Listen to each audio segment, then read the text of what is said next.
Joseph Stalin 1978 में Georgia में पैदा हुआ था और 1973 में इसकी वफ़ात हुई है। ये बेसिकली जॉर्जियन रेवोल्यूशनरी था, सोवियत यूनियन में जो है पॉलिटिशियन था। इसका जो है रूल का आगाज़ सोवियत यूनियन में लेनिन की वफ़ात के बाद 1924 से स्टार्ट हुआ और 1953 तक इसका रूल रहा। इसकी हुकूमत सोवियत यूनियन में रही है। आप कह सकते हैं कि मोस्ट पावरफुल पर्सनैलिटी ये यूएसएसआर में थी। दुनिया में अमेरिका के बाद यूएसएसआर सेकंड नंबर पर बड़ी पावर थी। तो ये जनरल सेक्रेटरी रहा है communist party of Soviet union का 1922 से लेकर 1952 तक।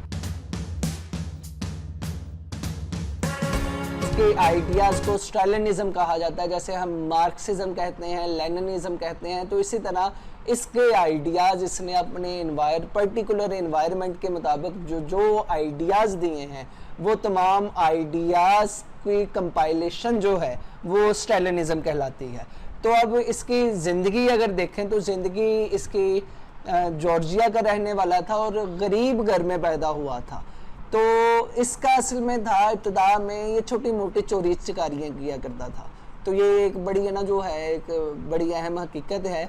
फिर जो इसने देखा आहिस्ता आहिस्ता इसने मुख्तलिफ आर्टिकल्स पढ़े मुख्तलिफ यूनिवर्सिटीज़ में, लेनिन पे और मार्क्स के पे जो है इसने बुक्स वगैरह स्टडी की। तो उस पे ये नज़रियाती बना और इवन नज़रियाती बनने के बाद भी कुछ ऐसी एक्टिविटीज़ की हैं, बैंक रॉबरी की है।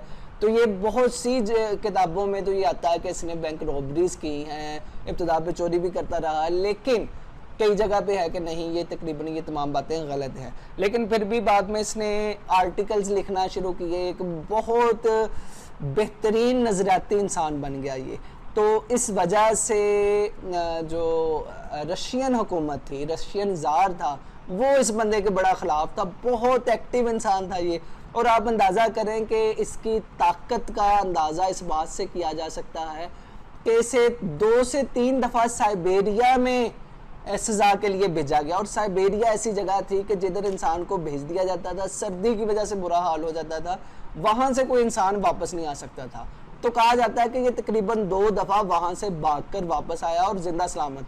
रास्ते में जंगलात, पहाड़ और बर्फ़ से ढके हुए जो है सिलसिले हैं, तो उनसे ये बच के ज़िंदा वापस आया। तो यही वजह है कि ये अपने काम पर कंसिस्टेंटली जमा रहा है।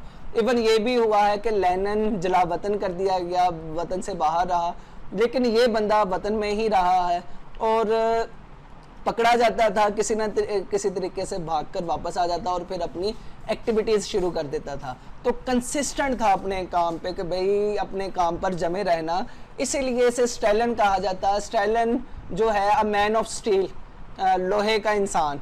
तो ये इसका ये टाइटल था, असल नाम इसका ये नहीं था, ये इसे टाइटल मिला हुआ था इसका। लेनिन की वफ़ात के बाद 1924 में ये इक़्तिदार में आया है। वहाँ पर इसकी हुकूमत कायम हुई 24 से लेकर 53 तक, इसकी वफ़ात तक जारी रही है। तो ये तमाम स्टालिन के नज़रियात थे।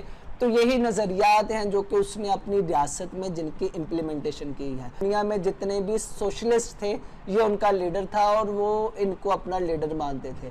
इवन ये कि चाइना में इनकलाब आया है, तो चाइना में भी इनकलाब के पीछे स्टैलिन का बहुत बड़ा हाथ है। स्टैलिन को समझ लें कि स्पिरिचुअल गुरु समझा जाता था, उसकी बातों पे अमल दरामद किया जाता था। यही वजह है कि जब 1953 में इसका इंतकाल हुआ है, सोशलिस्ट लीडरशिप चेंज हुई और माओ ज़ेडुंग दुनिया में सोशलिस्टों का लीडर बनकर इमर्ज हुआ।